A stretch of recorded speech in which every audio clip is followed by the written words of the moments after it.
This is Democracy Watch. So, Mark, I want to turn your attention to a statement from Lara Trump that sent shockwaves through this country just ahead of the election. We now have the ability at the RNC not just to have poll watchers, people standing in polling locations, but people who can physically handle the ballots. Okay, so first off, what is she talking about? And is it true that the RNC can have their operatives physically handling ballots? Okay, so first of all, let's start with the second question. No, the RNC cannot have its operatives who are poll watchers handle ballots. Like, one of the cardinal rules of election administration in this country is that observers cannot handle ballots. Partisan, observers or challengers, or whatever you call them, do not touch ballots. They can't even put their finger up against the ballot that someone else is holding. The ballots are handled very, very carefully, and they are only handled by the actual election officials. Now, in terms of, what she's talking about, there's two possibilities here. One is she is actually revealing a plan that the RNC has to infiltrate election offices with partisans to, in fact, mess with the ballots. And I would, in a normal world or in a normal year, discount that, because you'd say, well, that seems far-fetched.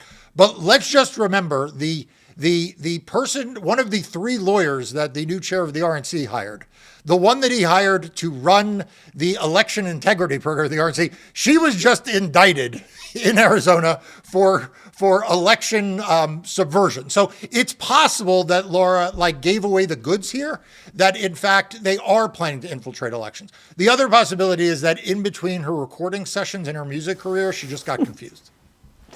Well, Mark, what is the point of her going on TV and saying this? Because if she actually believes something that is categorically untrue, then she's just betraying how inept, how incompetent she is. But if she doesn't believe it, is she just placating her base? I think this was on Newsmax, I believe. Is she just placating her base with straight disinformation? So again, I think the mistake I have made, and I think the mistake that many people have made, both in the mainstream media and frankly on the left, is that in the past, we have assumed that when Donald Trump and his sycophants say outrageous things, it is because they're confused or they're playing to their base or they are just posturing. I think it's time that we take them literally. When they say they are going to have 100,000 poll observers and lawyers challenging ballots, we should assume that they are going to have 100,000 people doing that. When they say that they are going to have partisans from the RNC handling ballots, we should assume that they have a plan, in fact, to do that. Because the truth is, too many people, thought that Donald Trump would not take things as far as he did after the 2020 election. And the next thing you know, we woke up and there was a violent insurrection in the Capitol. So I think right now the benefit of the doubt is gone from Donald Trump. The benefit of the doubt is gone from the RNC. We need to assume that they're going to do what they say they're doing. Well, I know that this caught your attention when she had said it out loud. So is there anything that you and your firm are or could be doing as the result of this?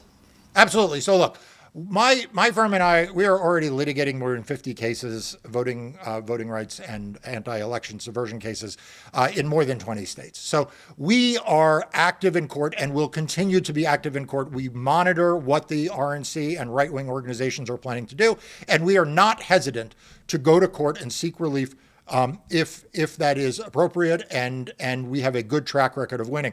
Democracy Docket, is out there to publicize all of this stuff and make sure that there are no secrets to what the RNC and the right wing is doing. So, I hope people subscribe to Democracy Docket and read it, because it is one of the early warning signs around this. I cannot stress enough. I use Democracy Docket on a daily basis. It's how I get all of my information related to every single case that's happening right now. Mark mentioned 50 cases in over 20 states. So again, to support the invaluable work that Mark and his team do, this work that we need Mark and his team on the front lines of, please sign up for Democracy Docket. The link is right here on the screen. It's also in the post description of this video. Mark, all of this, these claims by Lara Trump really highlight the danger that Republican poll watchers, for example, we've talked about election vigilantism, that they can pose. So that's been a priority across the right, but especially among these fringe figures like Steve Bannon, for example. So can you speak on that?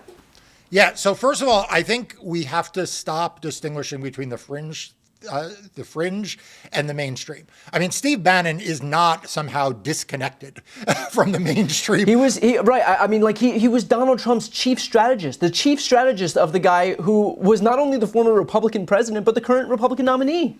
Right, and the RNC has said that they are going to be working with these, what they call grassroots organizations, what you and I would call fringe vote suppression and election vigilante organizations. So I think that's number one. Number two, the term poll watcher, it really doesn't apply to what Republicans have in mind. I mean, historically, like in past years, yes, you had people who would watch what was going on. They were there to observe, and that's it. But they likely weren't armed with an AR-15 and a bulletproof vest. Right, and they were not videotaping people. They were not following people out to the parking lots. They were not suing for the right to harass election workers, and they were not there to gum up the works. We know that the Republican plan for 2024 is to make it harder to vote and easier to cheat. And the harder to vote stuff is the stuff that my team and I are litigating now in court. The easier to cheat stuff is what these folks are being trained to do.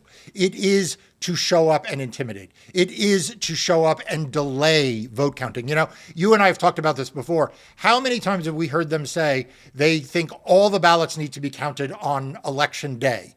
And then all of the things they do, whether it's requiring hand counting or these very, very intrusive efforts to gum up the works through election challenges and voter challenges, this is their strategy. So there are lots of things they can do to create the environment, both to genuinely interfere with the elections, but also to create the rhetorical floor that then lets them say, stop counting. Stop counting. Why are these things going on? Marc, I know that people are going to watch this and start to feel a sense of despair, like all of this is happening kind of independent of anything that we can do. Is there anything that viewers, that Democrats more broadly can do to push back against what feels like the inevitable encroachment of anti-democratic behavior? Absolutely. Look, the first thing I tell people is, yes, democracy is on the docket, and that's part of my job, but democracy is on the ballot. Okay, so the first thing everyone needs to do is to make sure they are registered to vote. Check your voter registration. Even if you think you're registered, make sure it's up to date. You haven't been erroneously removed. Number two, make sure your friends and families, they are all registered to vote. Then make sure you all have a plan to vote, to actually show up. You know what day, you know where your polling place is. If you're going to vote by absentee, how are you going to get an absentee ballot? How are you going to return it? Have a plan to do it. Once you have done those things, then it is everyone's job to stand up to the bullies. Don't let the Republicans win by intimidating people from voting. Don't let them win by passing laws in the dark of night. Show up at your legislature. Show up at your county canvassing board meetings. Show up and stand up for the right to vote and against Republican voter suppression. If we all do that, we will counteract what they are planning for the fall. Perfectly put.